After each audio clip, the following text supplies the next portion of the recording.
بچه تله هستم.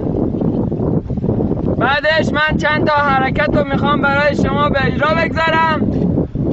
حرکاتم بسیار یه جوریه که حیرت آور میشین.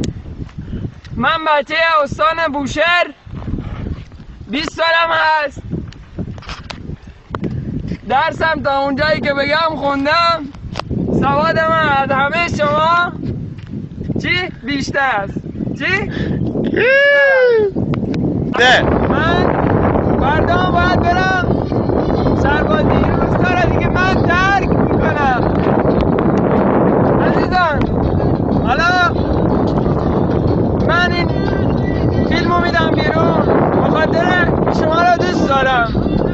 من الانم دیگه فردا منو تو روستا نمیبینید. این کلیپ آخریه که میخوام بدم بیرون.